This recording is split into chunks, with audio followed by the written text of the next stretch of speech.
It produces a gravity wave, is similar to the gravity wave that the Earth produces. The craft phase shifts the wave. In other words, it turns the wave essentially. Bob Lazar claimed he worked on alien spacecraft for the United States government. And here's the part that should bother you. No one has ever been able to prove he's lying. In 1989, this quiet, unassuming man sat in front of a camera and described in precise technical detail a secret facility, 9 extraterrestrial craft, and a propulsion system powered by an element that didn't officially exist yet. Investigators went digging. The government said nothing. His academic records had vanished. His story never changed. 35 years later, physicists, journalists, and government insiders are still arguing about him. Not because the evidence is overwhelming, but because it is just incomplete enough to make certainty impossible in either direction. So who is Bob Lazar really? And why does this debate refuse to die? The man behind the story, Robert Scott Lazar, was born in Coral Gables, Florida in 1959. By his own account, and those of people who knew him in his early years, he was the kind of person who couldn't leave a machine alone, always taking things apart, always needing to understand what made them work. As a young adult, he drifted toward New Mexico, where he would eventually become connected in some capacity to the Los Alamos National Laboratory, one of the most significant nuclear research facilities in the United States. He later settled in Nevada. By the time his story went public, Lazar was running a small scientific supply operation. He has never stopped doing that. Today, he operates United Nuclear, a company that sells scientific equipment, chemicals, and materials for industrial and educational use. He is not a man who sought the spotlight. He has said so himself more than once over more than 3 decades. Here's the thing that people who dismiss him never quite account for. Bob Lazar has a day job. He has always had a day job. He didn't write a book in 1989 and live off the royalty checks. He didn't build a UFO lecture circuit. He went back to work. That doesn't prove anything. But it is worth holding on to as you hear what comes next. Because what comes next is either the most important story of the 20th century or one of the most durable deceptions in modern American life. There is no middle ground.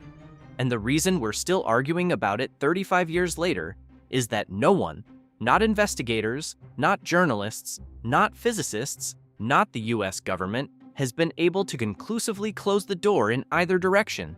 The job offer arrived in 1988, and accepting it required him to sign documents that he says he cannot legally discuss to this day.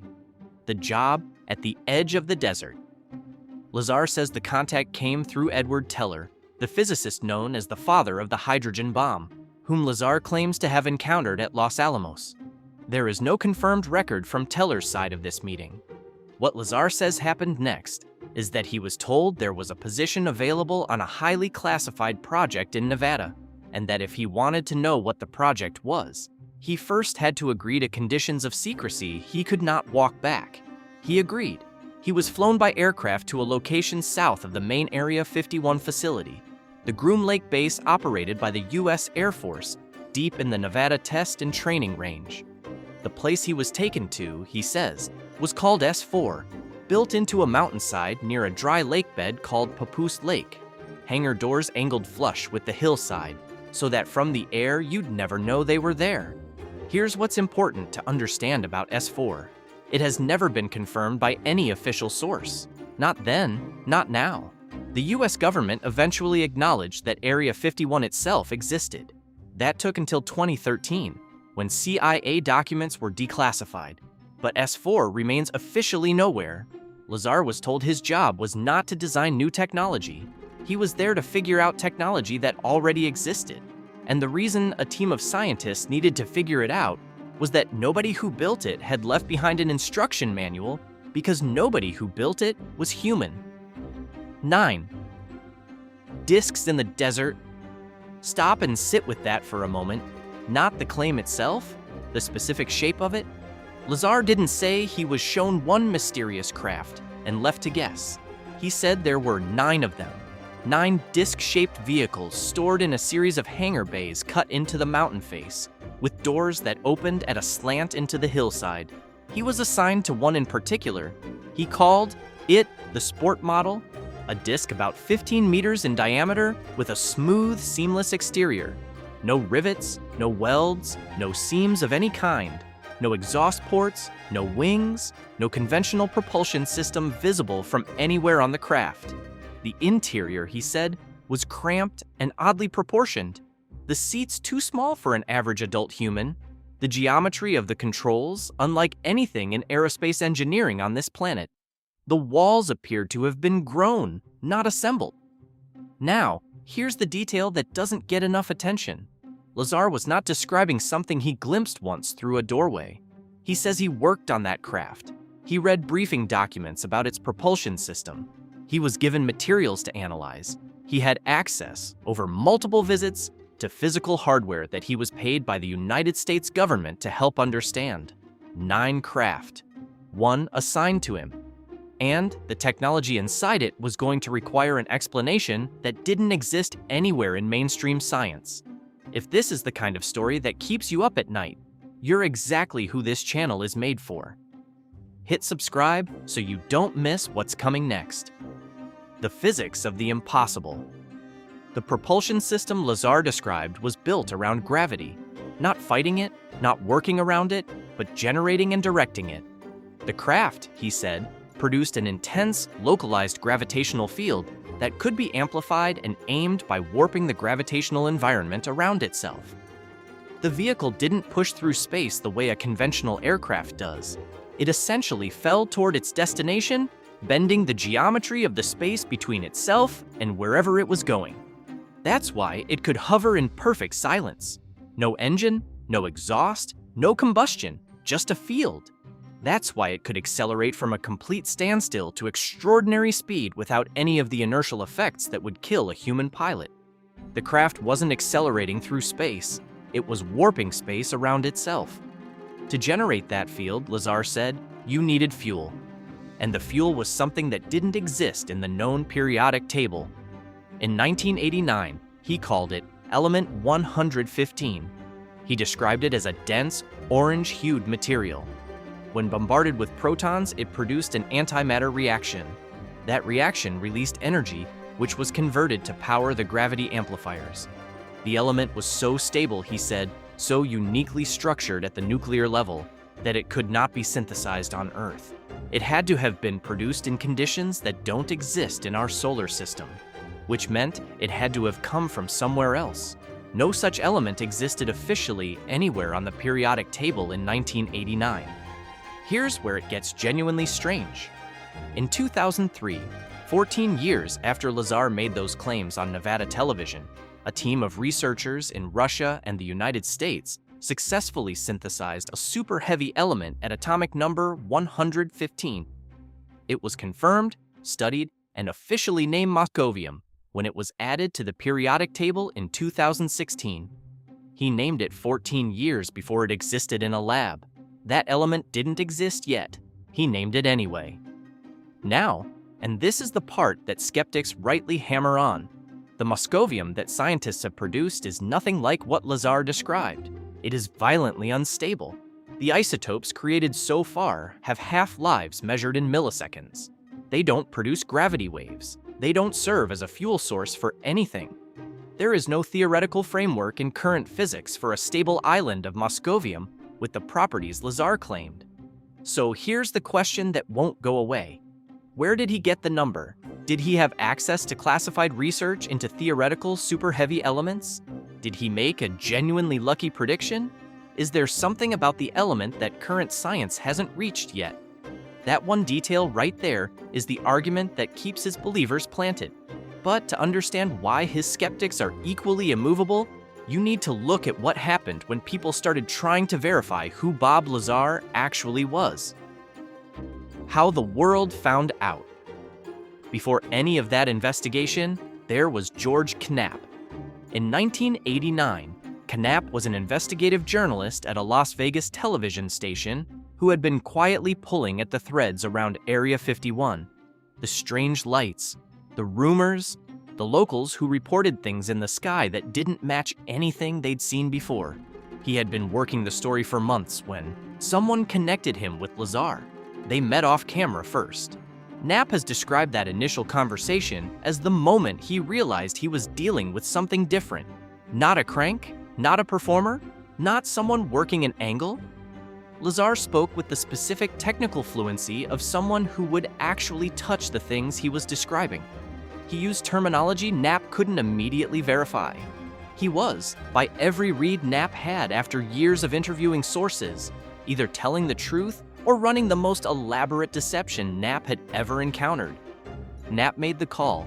He put Lazar on television. In May 1989, Lazar appeared on a local Las Vegas broadcast, silhouetted, voice altered, identified only as Dennis. He spoke about his claims without revealing his identity. The response from viewers was enough that Knapp pursued the story further.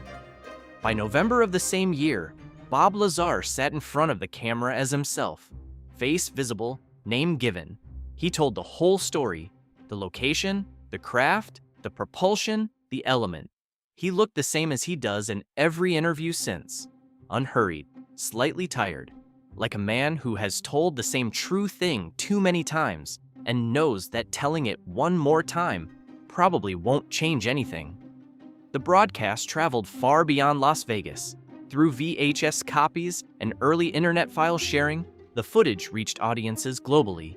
Area 51 had existed in the public imagination before, but Lazar gave it a specific story, a human face, a concrete technical architecture, the alien mythology that saturates popular culture today, the recovered craft, the back engineering programs, the gray aliens. That mythology has a specific origin point. It is those 1989 television interviews and the man who sat still and spoke in a flat, even voice about things that should have been impossible. The problem with the resume. Here's where the story hits a wall, and it's a wall that has never moved. Lazar has consistently stated that his qualifications for a job involving the most exotic physics in human history were substantial. Specifically, a master's degree in physics from MIT and a degree in electronics from Caltech. Two of the most prestigious scientific institutions in the United States. The kind of credentials that would make him exactly the right person for a reverse engineering program involving technology centuries ahead of anything on Earth. Investigators went looking for the records. No records of Robert Lazar have been located in the student archives at MIT. No records at Caltech. No professors at either institution have come forward to confirm his attendance. No classmates from the relevant period have placed him in a lecture hall or a laboratory. Stanton Friedman was not a debunker. He was a nuclear physicist who spent decades seriously investigating UFO claims and believed in principle that government secrecy around extraterrestrial contact was entirely possible. He approached the Lazar case with genuine openness. Then he started making calls. The calls came back empty. Every one of them.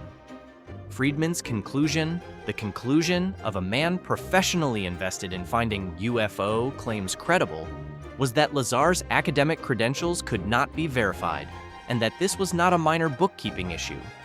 It was a foundational problem. No records at either school. None.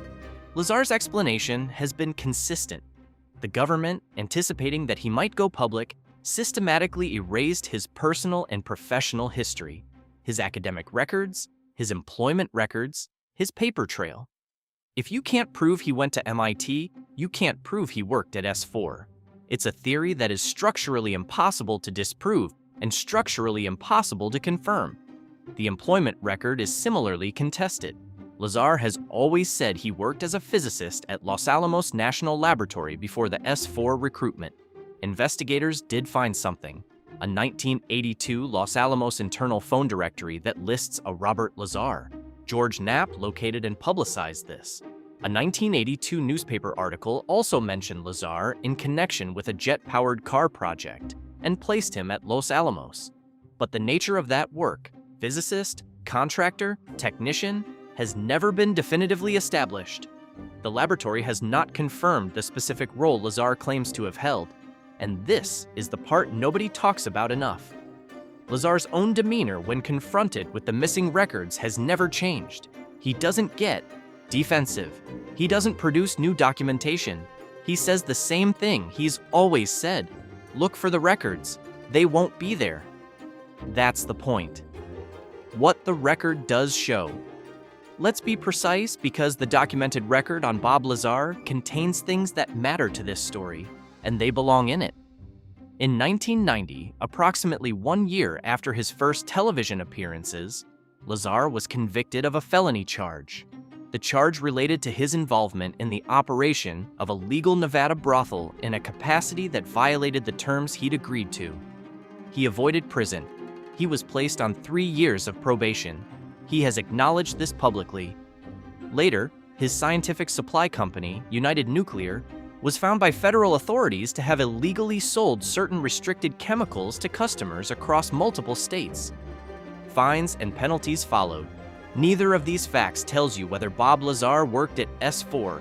Neither tells you whether alien spacecraft are stored in a mountain in Nevada. What they tell you is that the person making these claims has a documented history that includes federal violations, and that anyone assessing those claims deserves to know that. Supporters argue these facts are irrelevant to the core question. Skeptics argue they're relevant to assessing the reliability of the witness. Both positions are defensible. You should hold both. What we have and what we don't. Let's inventory this precisely, because this is the only honest way to stand in front of a story like this. What exists? Over 35 years of consistent testimony with no significant changes to the core narrative. His description of element 115, named and functionally described 14 years before Moscovium, was synthesized in a laboratory. Some documentary evidence connecting him loosely to Los Alamos National Laboratory. A detailed, internally coherent account of craft design, propulsion architecture, and facility layout that has not meaningfully shifted since 1989. The 2019 documentary Bob Lazar, Area 51 and Flying Saucers, directed by Jeremy Corbell, which brought renewed mainstream attention to the case and featured new interviews in which Lazar appeared as he always has. Deliberate, unembellished, slightly weary. What does not exist? Any physical sample of alien material or technology? Any document, classified or otherwise, confirming that S4 exists? Any person who worked within the alleged program who has come forward to corroborate Lazar's specific account? Any verified academic records supporting his claim of degrees from MIT or Caltech? Any official government acknowledgement of anything Lazar has described? The US government has not confirmed alien spacecraft. It has not confirmed S4. It has not confirmed that Bob Lazar worked for it in any classified physics capacity. That is the complete picture. Every piece of it. The believers and the skeptics. And here's where it gets genuinely strange. Because the people who believe Bob Lazar aren't all credulous. Some of them are serious researchers. Some of them are scientists. Some of them came to his story looking to debunk it and walked away unable to fully close the case. The consistency argument is real. Over 3.5 decades, in interviews across multiple formats, with multiple journalists, in a 2019 documentary, in podcast appearances, Lazar has told the same story. He has not added new dramatic details to make it more compelling. He has not escalated the claims to match the cultural appetite for bigger revelations. He has not, as far as anyone has documented, contradicted himself on the core elements. Internal consistency over that kind of time frame, under that kind of pressure, is not nothing. The element 115 argument is also real. Not because Moscovium matches his description, it doesn't, not even close, but because naming a theoretical element at a specific atomic number 14 years before its synthesis requires an explanation. Coincidence is one. Familiarity with classified theoretical physics research is another. Believers tend toward the second. Skeptics tend toward the first. And then there's the context. Area 51's existence was officially denied for decades. Classified programs, the U-2, the SR-71, the F-117 stealth fighter, were developed in that same desert with complete secrecy. And civilians who reported strange lights in the Nevada sky were sometimes told, officially, that they had seen nothing unusual. The government's capacity and willingness to deny things that are demonstrably real is not theoretical. It is documented. It is extensive. In an environment where that kind of secrecy is proven, Lazar's account feels less like science fiction and more like a possible shape of a thing that actually happened. But the skeptics have arguments that are just as hard to dismiss. The credentials are gone, not misplaced, gone, from two of the most meticulously documented universities in the world. If the government can erase records at MIT, the government can erase anything. Which means the theory of erasure can explain anything, which means it explains nothing. That's the logical trap his explanation walks into, and there is no one else. If 9 alien craft were being reverse engineered in a facility beneath a Nevada mountainside, that operation required hundreds of people: security, maintenance, engineers, administrators. In 35 years, through multiple generations of potential whistleblowers, through the rise of the internet, through the intensification of UFO disclosure culture, through congressional UAP hearings, not one person with direct knowledge of what Lazar described has stepped forward to say, "Yes, I was there, I saw it too." The silence from inside is the thing that serious skeptics keep returning to. It does not get easier to explain with time. A government that keeps secrets and admits it. Here's what both sides tend to agree on. The government keeps enormous secrets for very long times with remarkable effectiveness. The CIA denied Area 51's existence until 2013. Pilots who flew classified aircraft from Groom Lake were told to identify their workplace as a different location entirely. The U-2 spy plane flew at altitudes so far beyond publicly known aviation capability in the 1950s that civilian UFO reports were sometimes the result of watching it catch sunlight at 70,000 feet. The F-117 was operational for years before anyone outside the program knew it existed. Each revelation followed the same arc: official denial, quiet acknowledgement, eventual declassification. And each time, the disclosed technology turned out to be more advanced than the public had imagined. This doesn't validate Lazar, but it establishes the terrain. The question is not whether the US government conceals extraordinary technology programs. It clearly does. The question is whether the specific thing Lazar described is among them. The more recent developments in UAP disclosure have shifted the ground further. The Pentagon's release of UAP footage, videos authenticated by the US Navy, depicting objects with flight characteristics that defy known aerodynamic principles, and the subsequent congressional hearings on UAPs have moved this conversation from the fringe into the legislative record. Former intelligence officials have testified about programs and recovered materials in terms that were, even a decade ago, unthinkable in an official setting. None of this confirms Bob Lazar's account, not one word of it, but it confirms that the general territory he described, classified programs, objects with extraordinary capabilities, systematic government secrecy around what it knows, is not a fantasy. It is a documented feature of how this government operates. The legacy. He didn't plan. Whatever you conclude about Bob Lazar, his cultural impact is not a matter of opinion. Before 1989, Area 51 was a subject of fringe interest among aviation enthusiasts and conspiracy researchers. After Lazar, it became a global phenomenon. The imagery that now saturates UFO culture, the recovered craft, the back engineering teams, the non-human bodies, that architecture was not there in full form before Lazar sat down in front of George Knapp's camera. It was afterward. His influence runs through documentaries, films, television series, and the entire internet culture around government secrecy and extraterrestrial disclosure. The 2019 Storm Area 51 event, which began as a Facebook joke, drew over 2 million RSVPs and briefly made international news. It is a direct descendant of the mythology that Lazar's 1989 interview seeded. The 2019 Jeremy Corbell documentary brought his story to a streaming audience that had never encountered it and triggered another full cycle of debate. And Lazar himself watched all of it happen from Michigan, where he has continued operating United Nuclear, building jet cars, living a life that looks remarkably unbothered for a man who claims to be sitting on the Most consequential secret in human history. The story that won't go away. Bob Lazar is now in his mid-60s.